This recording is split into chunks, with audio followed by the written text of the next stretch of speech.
Assalamualaikum warahmatullahi wabarakatuh. Saya Rizka Ayu Amalia dari PGSD 6D dengan NIM 2301150. Di sini saya akan membuat eksperimen sebuah sistem pencernaan manusia. Tapi sebelum kita bereksperimen, kita harus tahu dulu apa itu sistem pencernaan manusia, melalui mana saja dan bagaimana fungsi-fungsinya. Yang pertama, kita ke pengertian, yaitu sistem pencernaan manusia adalah sekumpulan organ pencernaan dan saluran pencernaan yang berfungsi untuk mencerna makanan yang masuk menjadi sumber energi tubuh kita, kemudian sampai akhirnya sisa makanan tersebut akan dikeluarkan melalui anus. Nah, sistem pencernaan pada manusia terdiri dari rongga mulut, kemudian ke kerongkongan, selanjutnya ke lambung, lalu usus halus dan usus besar. Kemudian dalam prosesnya yaitu pada rongga mulut makanan akan masuk melalui mulut, dan di dalam mulut terdapat sebuah gigi, lidah, dan air kelenjar ludah atau kelenjar air ludah di dalam rongga mulut yang terjadi yaitu proses mekanik dan kimiawi. Setelah makanan masuk dalam rongga mulut, selanjutnya makanan akan menuju ke kerongkongan. Di kerongkongan terjadi proses yaitu penyempitan dan pelebaran sehingga menyebabkan makanan mudah masuk ke dalam lambung. Setelah makanan masuk ke dalam lambung, di dalam lambung akan terjadi proses kimiawi yang dimana lambung terjadi proses kontraksi yang menyebabkan makanan teraduk-aduk atau yang disebut dengan gerakan peristaltik.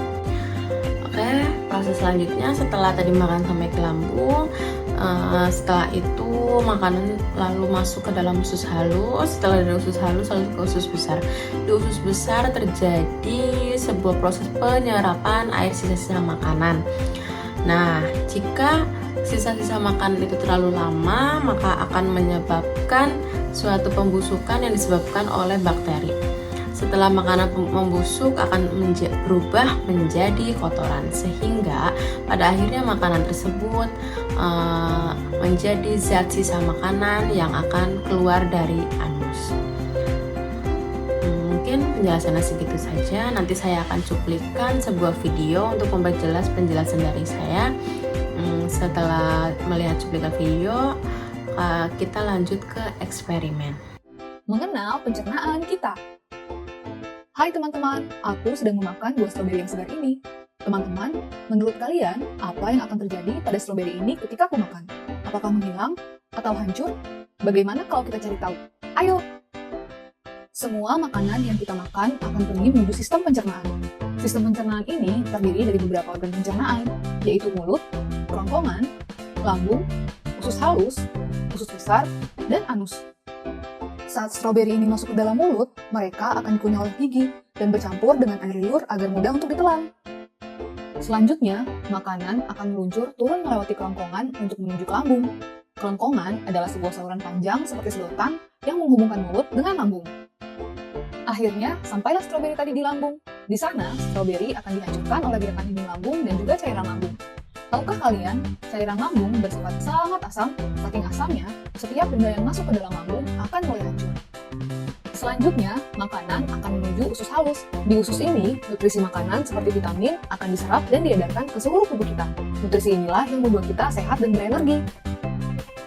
Makanan yang telah hilang nutrisinya ini disebut dengan ampas makanan. Ampas makanan kemudian akan masuk menuju usus besar.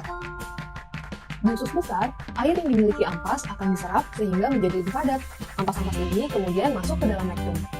Rektum adalah ujung dari usus besar. Mereka berfungsi sebagai tempat pemberhentian sementara sebelum ampas dikeluarkan dari tubuh melalui anus. Ampas yang keluar melalui anus inilah yang kita sebut dengan makan atau pup. Disinilah sebenarnya makanan kita berakhir.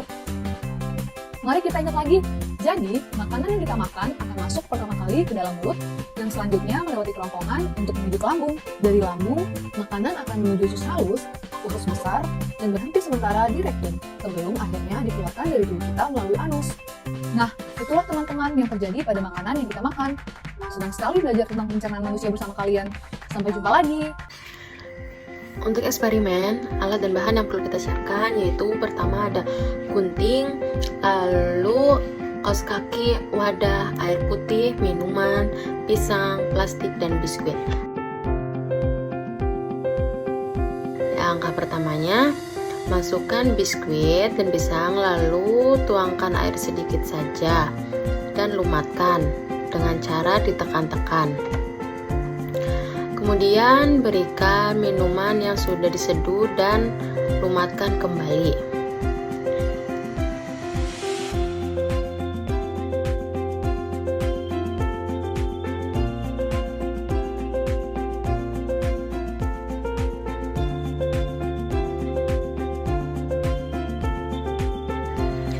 Di sini plastik dianalogikan seperti lambung, jadi saat makanan masuk akan dihaluskan sampai benar-benar halus. Setelah halus, makanan di lambung akan masuk ke dalam usus besar. Kita analogikan kaos kaki sebagai usus besar ya, lalu ikat kaos kaki, kemudian peras sampai airnya hilang. Seperti inilah proses yang terjadi di usus besar. Setelah air benar-benar hilang, kita gunting ujung kaos kaki. Kemudian keluarkan. Proses ini dinamakan dengan defikasi, pengeluaran kotoran melalui anus. Itulah proses pencernaan manusia. Sekian eksperimen yang bisa saya lakukan tentang sistem pencernaan. Kurang lebihnya mohon maaf. Wassalamualaikum warahmatullahi wabarakatuh.